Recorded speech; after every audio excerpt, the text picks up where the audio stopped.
Hello friends, कैसे हैं आप लोग। आई होप आप सभी लोग बहुत अच्छे होंगे।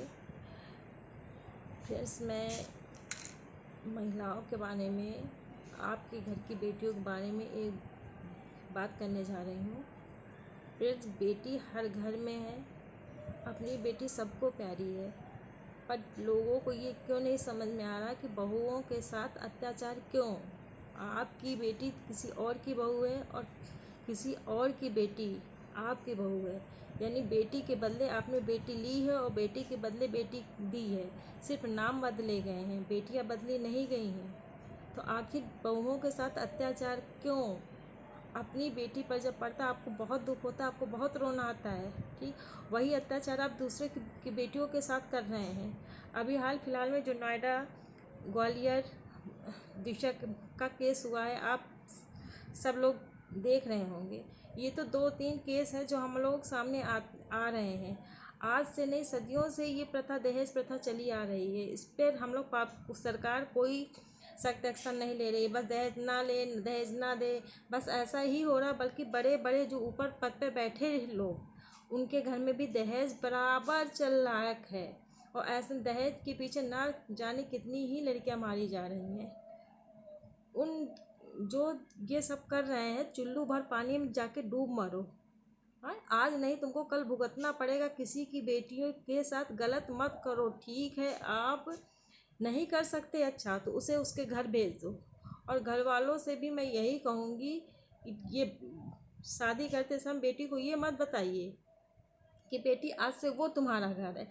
अपनी बेटी को ये सिखाइए कि बेटी आज से एक नहीं, तुम्हारे 2 घर है। अगर उस घर में तुम्हें मान सम्मान प्यार इज्जत नहीं मिल रही है, तुम अपने इस घर में चले आओ। हाँ? वैसे ज़रा सोच के देखिए, जिस घर की बेटी होगी उस माँ बाप के दिल में क्या बीत रही होगी। हाँ? अपनी बेटी पे होती है आप लोग बहुत दुख होता है, बहुत तकलीफ होती। किसी भी बिटिया के साथ, बेटी के साथ आप ऐसा कर रहे हैं। और सरकार अब कहाँ बैठी है।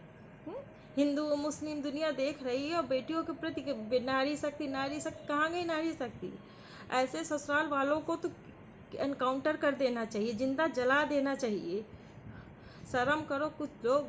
अपनी बेटियों की सुरक्षा चाहते हो तो प्लीज़ जागरूक हो जाइए। अपनी बेटियों को ठीक है संस्कार दीजिए, थोड़ा एडजस्ट करने के लिए कहिए। मैं भी मानती हूँ कि एडजस्ट थोड़ा बहुत करना पड़ता है, लेकिन एडजस्ट जब हर बार बेटियों को झुकना पड़े, उनके आत्म सम्मान पर आ जाए और उनकी जान पर आ जाए, तो कृपया करके अपनी बेटियों को अपने घर वापस ले आएँ।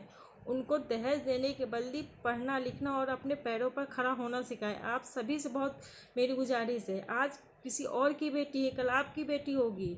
हाँ, बेटियों के साथ गलत मत कीजिए। जैसे आपकी बेटी प्यारी है, वैसे दूसरे की भी बेटी प्यारी है। याद रखिए, आप एक बेटी के बदले दे रहे हैं, दूसरी के वापस ले रहे हैं। आप दूसरे की बेटी को जो मान सम्मान प्यार देंगे, आपकी बेटी को भी उतना ही मिलेगा। नहीं मत दे सकते, मत दीजिए, उसे उसके घर वापस भेज दीजिए, पर गलत मत कीजिए। उसको मेंटली टॉर्चर मत कीजिए। सोचिए, एक माँ बाप के दिल में रख के, हाँ सोचिए कि अगर आपकी बेटी को कुछ हो जाता तो क्या बीतेगी आप पर। और दूसरों की बेटी के साथ आप गलत कैसे कर सकते हो। और जिन लोगों ने किया है तो भगवान उनको कभी माफ़ नहीं करेगा। ऐसे लोगों को एनकाउंटर कर देना चाहिए। सरकार को, समाज में ऐसे लोगों को रहने देना ही नहीं चाहिए। ऐसे लोगों को कुत्ते की मौत मारना चाहिए। आप लोग इस बारे में कहाँ तक सहमत है, ये बात ज़रा सोच के देखिए। आप सभी से मेरा निवेदन, अगर कुछ गलत लगा हो तो नहीं जानती, सिर्फ यहाँ पर बेटी की सुरक्षा का सवाल है। बस बेटियों को सुरक्षित कैसे किया जाए, इसके बारे में सोचिए। जो बोल रहे हैं ये वो ठीक है, ज़रा सोचिए। अगर वहाँ पर आपकी बेटी होती तो आपको कैसा लगता। इस बेटी बेटी होती है, चाहे उस घर की हो चाहे इस घर की हो।